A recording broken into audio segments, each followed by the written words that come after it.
Hello, and welcome to session 2 of our series on infant and early mental health. My name is Chaya Kulkarni, and I'm your host tonight, and I am with Infant and Early Mental Health Promotion at the Hospital for Sick Kids. In session 1, we explored the important role of experiences and relationships, especially during the first few years of a child's life. We then looked at how early experiences influence development across the lifespan and the connection between the brain and mental health. For session 2, I'm joined by, on my far left, Dr. Susan Dundas, who is a child and adolescent psychiatrist with over 30 years of experience. She has training in the area of developmental trauma and PTSD, specializing in trauma and working with children ages 0 to 6. On my immediate right, I have Mary Rella, Director of Training, Education, and Data at Mothercraft and a registered psychotherapist. Mary has been involved in developing, leading, supporting, and managing a range of services for vulnerable infants, children, youth, young adults, and their families for over 28 years. Both Dr. Dundas and Mary Rella bring with them a wealth of knowledge and experience specific to supporting the well-being of very young children involved with child welfare. In this session, we will focus on what kind of experiences are traumatic for young children and how young children may show or exhibit the trauma they've experienced. So Mary, I'd like to start with you. And I'm wondering if I can first ask you about what kind of experiences can actually be traumatic for young children.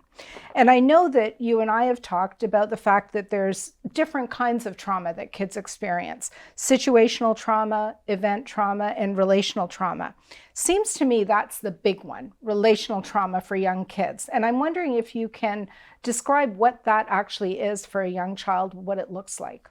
So when trauma is an experience of feeling overwhelmed and feeling unable to cope with the events that are happening in a way that can help one process what's happening and feel supported while it's happening.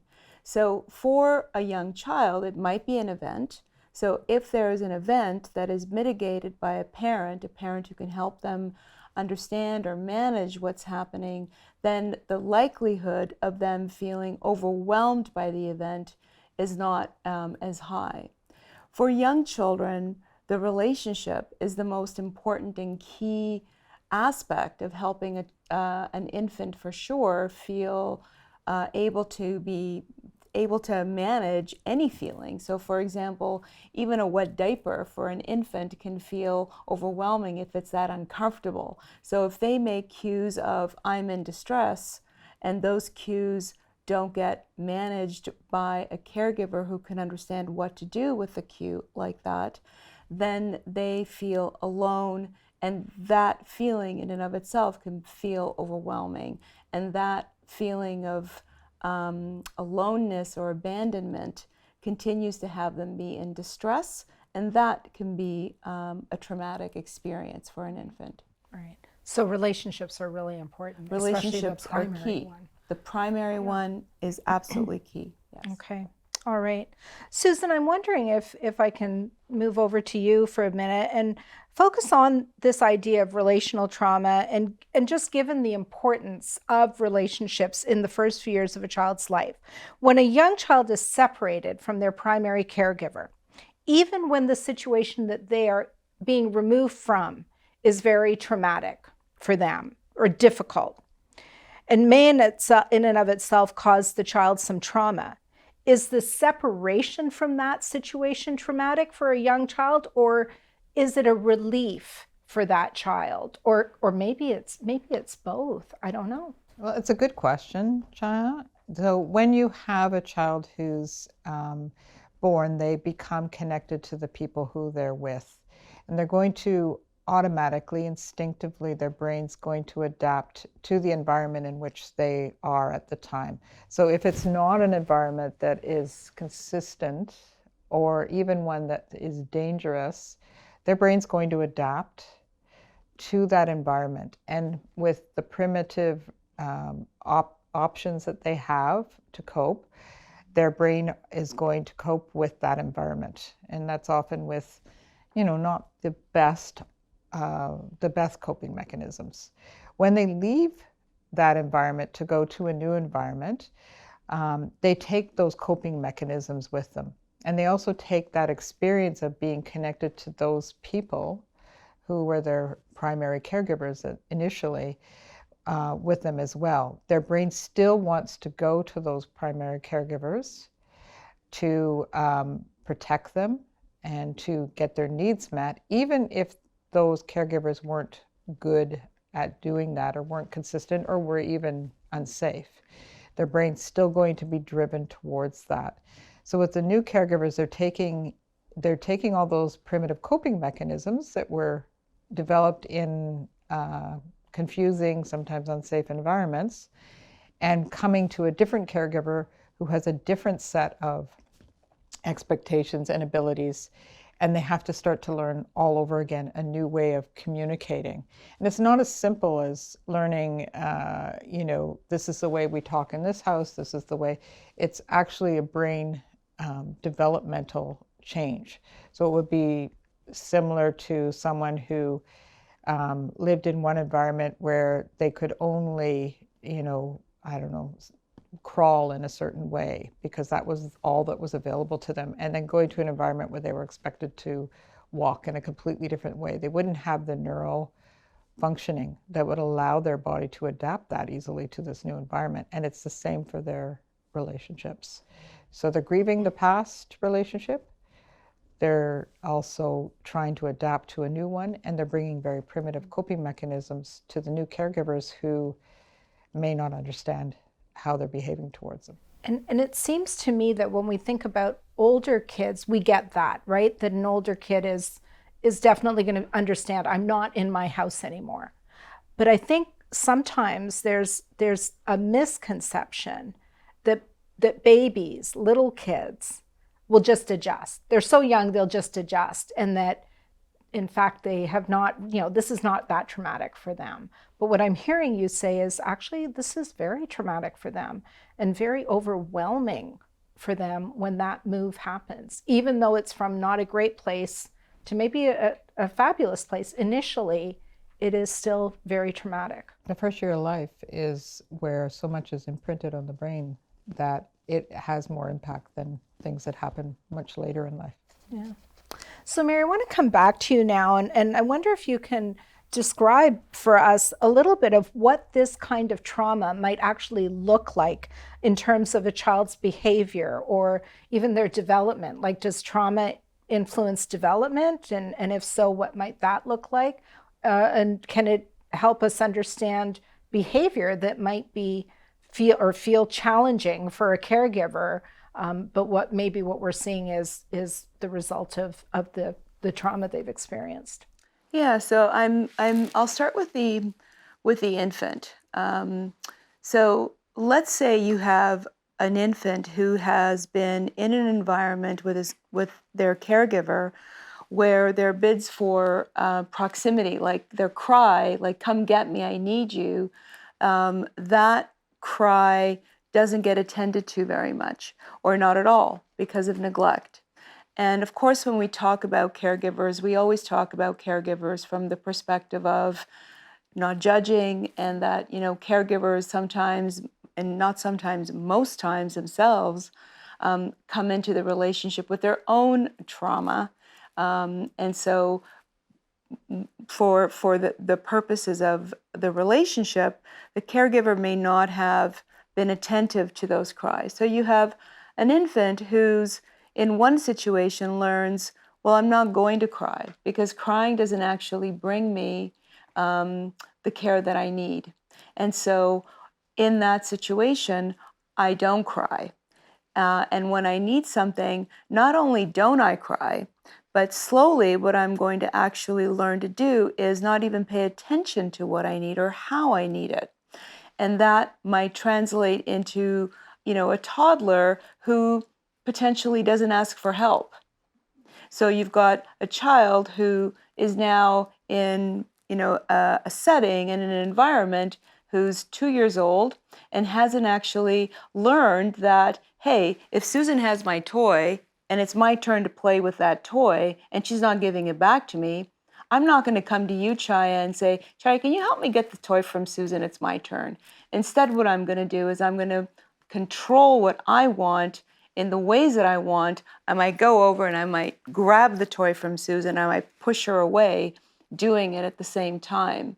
And even though, for example, a new caregiver or even a teacher might say, Mary, come and ask me for help. I will always help you. I won't know that because my body hasn't actually learned how to ask for help when I need help. And instead, what it's learned is to take control when I need something done myself. So that is an example of how it might manifest behaviorally. So that speaks a little bit to what Susan was talking about in terms of the brain. That's right. And what's wired into the brain. So the child's learned how to get their needs met in one particular way, wherever they were, in a different environment. Just because they're in a different environment doesn't mean they're automatically going to learn new ways to get their needs met. That's right. So the same baby who doesn't cry because of neglect in one home, when you put them into a foster care home with caregivers who are attentive, that baby isn't going to be doing the math and going, oh, wait a second, I think I can cry here because these caregivers seem to be more attentive. It will happen, but not without a whole lot of experiences. Most of the time, the experiences will be to have a caregiver go over and pick up the baby, even though they're not crying, to help them learn that the caregiver is there and available. So I'm thinking about what you just described, Mary, and I'm thinking that it would be so easy for a caregiver receiving a child into their home from a traumatic situation, a young child, a baby, a toddler, a preschooler, and seeing behavior that they would almost find difficult, and almost go to that place of, I need to provide some discipline or some structure. And I'm just wondering if you can speak to that a little bit, because I think the hard thing with babies and toddlers especially is they can't talk. So they can't describe what they're feeling. And it's really up to us as caregivers to interpret their behavior and their development. So I wonder if either of you have anything to add to that, because I think this is part of the challenge with young kids in whether it's foster care, customary care, or a kin situation. Yeah, behaviors are generally developed. Well, first off, let's just say that one of the things that we know for sure is that when you have a child who has experienced trauma in their caregiving relationship, their primary caregiving relationship, be it because of neglect, be it because they've been exposed to violence or any number of other issues, to be in that situation and then to have developed behaviors to help them cope with their ability to stay close to the caregiver who was maybe not available or perhaps frightening to them, or frightened of them because of their needs. That young child develops behaviors so that they can survive. So when they go into a situation and those behaviors, although they may look manipulative, behavioral, controlling, what happens is that if those behaviors get met with discipline, they're not understood as discipline. Those behaviors instead are understood by the child as threatening. So you're more likely to get more of those behaviors. And what we know is that for traumatized children, what they need most significantly is connection. They need connection to a caregiver, not consequences. Right. So it's not the way to help them see the caregiver as someone who could be responsive and helpful to them by imposing restrictions on their behaviors. What happens is that they continue to see their experience of the new caregiver is yet again, you're threatening to me and you scare me. Susan? Yeah, I think it's important to think about attachment as the mechanisms by which the dyad, the two people, the caregiver and the infant, regulate the baby so that they can get all their needs met, stay safe, and develop and grow. That's the relationship of attachment. And I think what happens in relationships where this is not working well is that the baby has to adapt in ways that are very different from how most people interact to get their needs met. So a huge proportion of the population have fairly similar attachment styles, or close enough, similar enough, that we can all negotiate the environment, the world at work and home and school, and get our needs met, because pretty much everybody's sort of working along the same path, the same language of getting needs met. And some of the kids we see, a very small percentage of the population, but they develop these very unusual strategies to get their needs met, which was adapted at the source of their first relationship.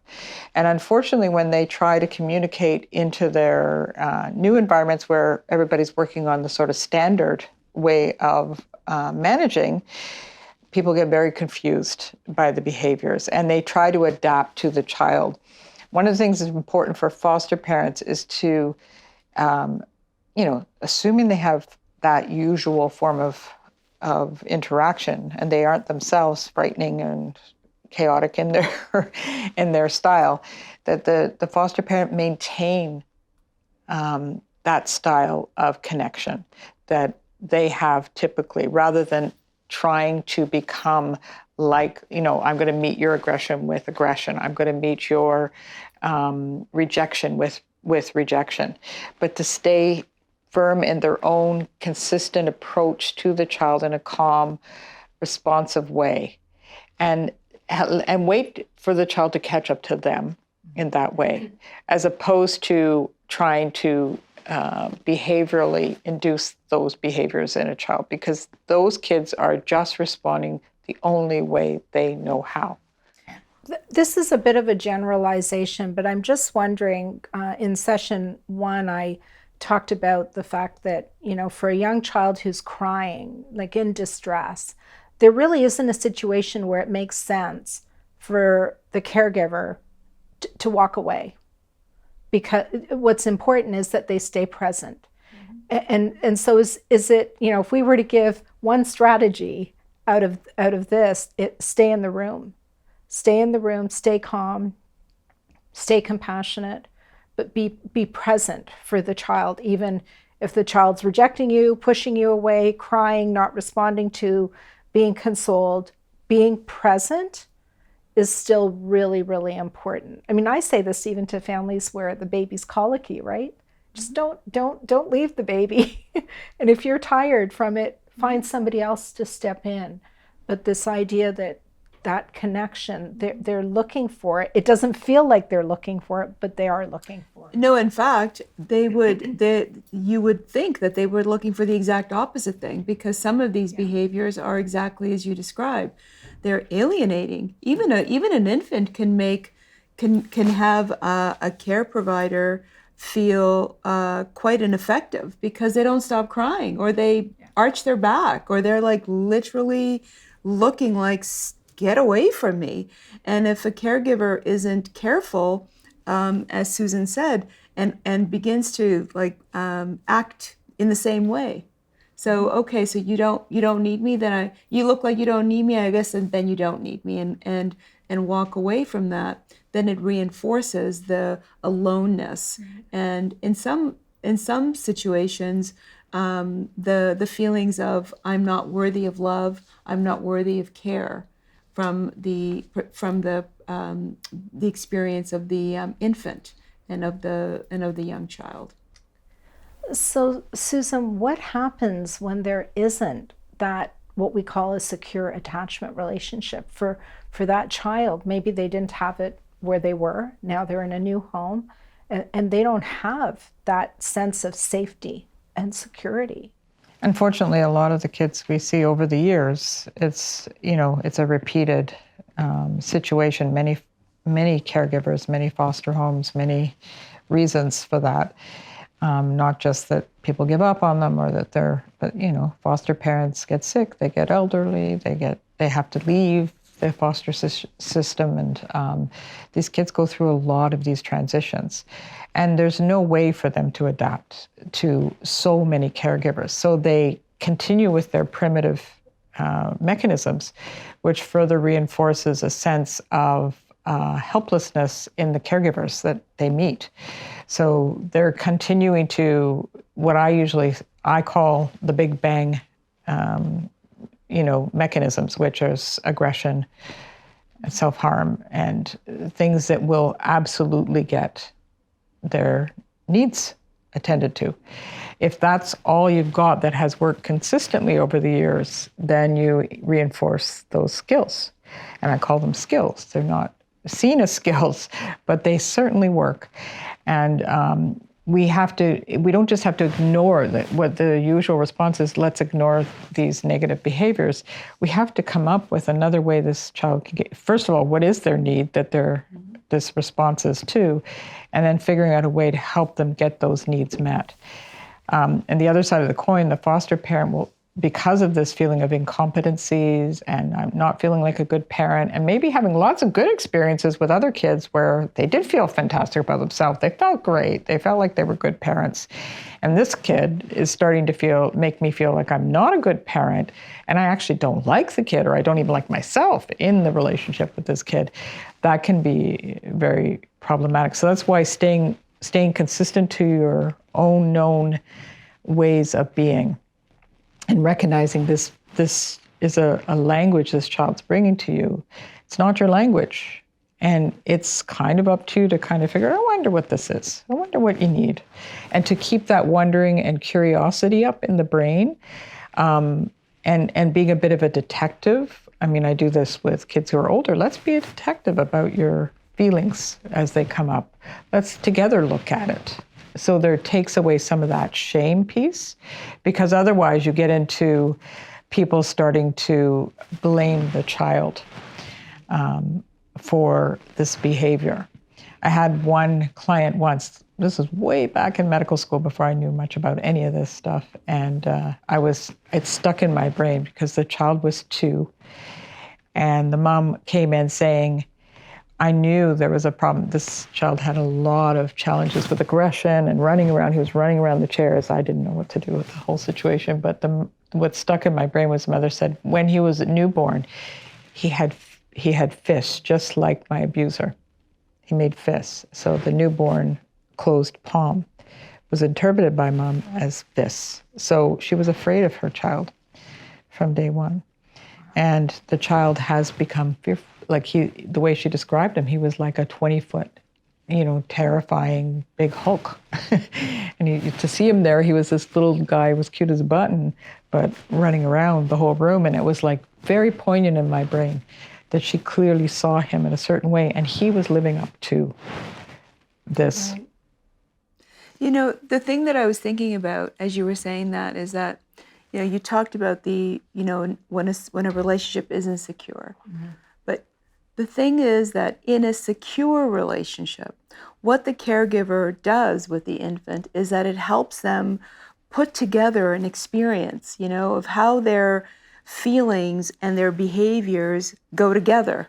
And then eventually it's like, oh, and then there's also I'm thinking something, and that makes me feel something, and that makes me act somehow.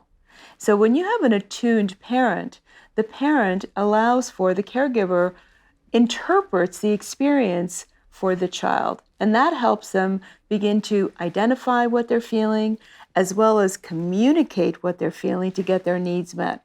That's the direct approach. Lots of kids that come into, not all, but for the most part, the kids that come into foster care and are looked after by foster caregivers or other caregivers, they don't have that understanding of direct approach on how to get their needs met. They don't even know the beginning part of how is what's happening outside of my body in the environment affecting me inside my body, and then how do I take that and communicate it in a way that says I need help, or I need this, or I need that. So instead it gets all jumbled up, and the thing that gets interpreted the most is, it must be me, I'm the problem. So what do I do with that? I deflect that and defend it and make you the problem. Or, try to protect myself from being the problem as much as I can. It's complicated. Yeah. With these little ones, very complicated. And it makes me think about, because we've all heard the stories of little ones who have not just been moved once, moved 3, 4, 5 times in a very short period of time, and the number of relationships that have been severed every time. And that's trauma every time. That's what I'm hearing from you, is every time we do that to a child, that's trauma. And then for the receiving caregiver, trying to interpret that trauma and understand that child's journey is hard. It's very, very tough, right? So I'm wondering, Susan, if I can come back to you for a minute, and if you can help us to understand what's happening in a young child's brain. Because, I introduced in session 1 the relationship between brain and mental health and all these connections that are being made. So when a child is experiencing trauma, whether it's even an event driven, what's happening? What would caregivers need to understand about what's going on in that baby or that toddler's brain at that point in time? There's a lot of interesting new research out on trauma, and the one piece to understand, I want to preface this, is that what we define as trauma is often we look for abuse or neglect, but we're understanding more that it's how the body perceives an event is whether it becomes traumatic or not, right? So, for some people, a big, huge thing might have happened, and I don't know, 9/11, lots of those people came out without experiencing this as a trauma. And a lot of people experienced it as a trauma. And a lot of the differences were for all sorts of reasons. But how we judge whether it was traumatizing to them is how their neurological system experienced that event.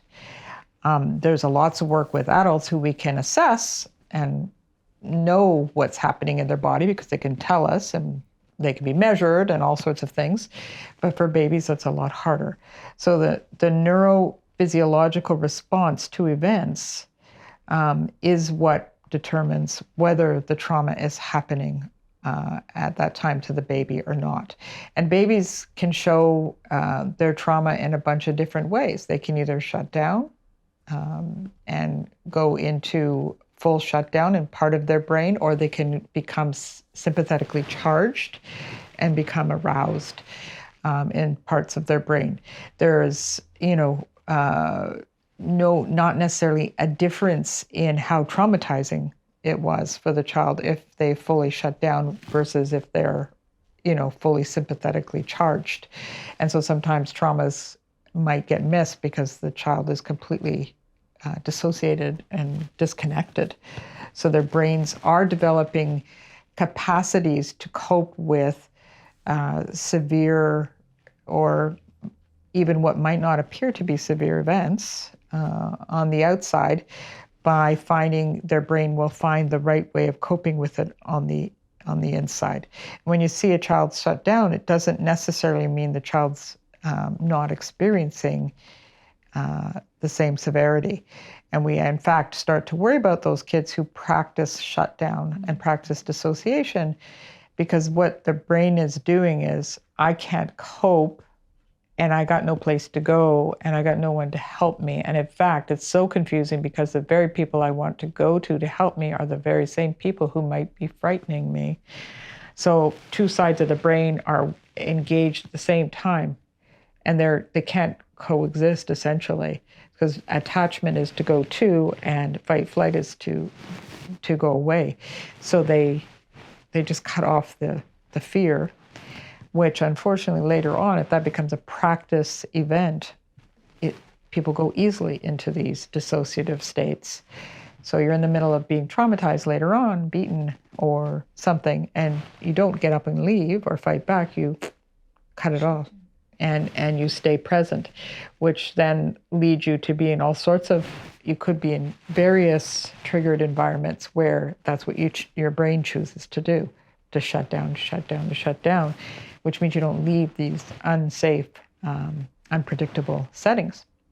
And you end up with someone who might end up with dissociative states or even dissociative identity disorder later on. So it makes me think that sometimes we look at that really quiet baby and we think, she's so good. She doesn't make a sound. And she might be a really quiet and happy baby. But for a baby who's come into care, I would just really encourage a caregiver to observe, right? Because no baby is always a really quiet baby all of the time. And the one baby, the youngest baby I saw through telehealth, 6 months of age, fellow who was in a receiving home where they had a staff that came and went. And he had never really had a consistent caregiver. He came to see me with a person who had never met him, the new staff, and was referred by someone who actually didn't know him either. And they put this baby on the table, so the camera's there facing me, and they put the baby to face me on the table, this young woman, and he sat there. He looked healthy. He was playing with a toy, and he seemed to be playing with a toy appropriate for a 6-month. And we talked a bit about how he got here and what, and actually someone was quite astute to have referred him, not because of a presenting complaint, but because they were worried about the situation. And I spent about an hour or more with this baby staring at me. And at one point she got out the bottle to feed him, and she did put it around so I could see the kid still. And I said, no, just feed him like you would feed him. And she took the little guy in her arms. He was so cute. She took him in her arms like that. And I said, do exactly what you would do. And so she gave him the bottle. And right at that moment, he lifted up his hand and touched her face. And she said, I'm going to fall in love. And I said, yes, that's exactly what you need to do. Always you need to fall in love with these kids, and it will not cause more harm to fall in love with them. The old saying, as I bring up all the time, it's better to have loved and lost than not have loved at all, and that is true with the babies. The other thing of note in that child was there was no obvious developmental issues, except the child made no sounds. Not a grr, not a goo, not a ga, not a scream, not a fuss, nothing. And for a child at 6 months to make no sounds for over an hour in a room full of strangers was really not normal. So I was worried about social emotional development, attachment, of course, and even speech and language at that point, because nobody was interacting face to face with this guy. So my recommendations were about falling in love, talking to this little guy, face to face, having conversations and playing face to face, and you really treating the baby as if this is your baby, even though at some point it's not going to be your baby. And that's such a key point, just around the idea that sometimes I know, and I've talked to foster caregivers who are like, well, what do I do? Like, what do we do? That is what is the best thing to do, because we're actually born relationship ready. Our brains are relationally driven to connect with another brain and do the serve and return interaction. And so the thing about being able to just go back to relationship kind of 101, the idea of what would a relationship activity be? So if you've got a 2-year-old who's been, exposed to, violence or neglect or other forms of maltreatment, just reading, sitting and reading a story is part of that relationship 101 thing, looking at pictures. And even though the baby might be 3, and you might think, oh, he might be past this stage, because he never really experienced it the first time around, it becomes really important to be able to experience it in relationship, in attunement the next time around, or the 4th time around. So toddlers need relationships, Yes. right? Like television is not going to fix this. No. It really is about being engaged in the moment and experiencing that relationship. Okay, so I want to bring us to the end of this session, and I want both of you to think about for a minute if there was one piece of advice that you could give to those who are opening their homes to these kids. And often, you know, the receiving caregivers don't know the trauma, right? Like they aren't given the file and the history. What advice would you give to them? So I'll start with you, Mary. Well, I think I just said it in the last bit. The most powerful thing to do is to offer the relationship, is to offer and to bring forward a different experience. If you're able to provide for the child the opportunity to have another experience of you and to have another experience of themselves with you, then that would probably be the most powerful intervention. You know, it doesn't matter how many times you go to the play therapist, you know, that's still only 50 minutes a week. All of those other minutes are with you on messy interactions, you know, like stuff that doesn't go well, or trying to get this done, or trying to do this while this, and the repair of those interactions, the ability to be there and to acknowledge how important you are in providing a reparative understanding of what relationship ought to be, that's the most important piece. Susan? Before I knew the term developmental trauma, I did a conference on attachment, I guess would have been the best way of putting it, and working with kids with traumas. And it was called Every Relationship Matters. And my point was very much as Mary, is that what I find with foster parents is they're a little bit anxious about getting too attached to these children, or having the children get too attached to them, because they're going to induce another trauma from their perspective, right, or from their worry. And I think really importantly to keep in mind that, it will be hard to move on, and much harder if they don't have the bond they need with that particular person, so that they can use the relationship, which really amounts to being able to communicate to each other in an attentive, caring fashion, so that child feels they're important and they can develop further along in that relational experience with this one person, even if it's going to be 6 months or a year, or to be able to feel like they were treated with respect, we know is part of a resilience benefit. At the end, we've looked at resilient children, and we've looked at adverse childhood experiences, and protective childhood experiences have shown that the protective ones are always the feeling that there was a person in their childhood that did respond to them in a way that made them feel like they were worthwhile. So it doesn't always have to be the caregiver, Right. the final caregiver. No such thing as too attached. No. Yeah. Okay. Thank you so much for having this conversation, helping us understand what trauma looks like for these little kids who come into care. And we'll look forward to talking some more about trauma in young children. Thank you.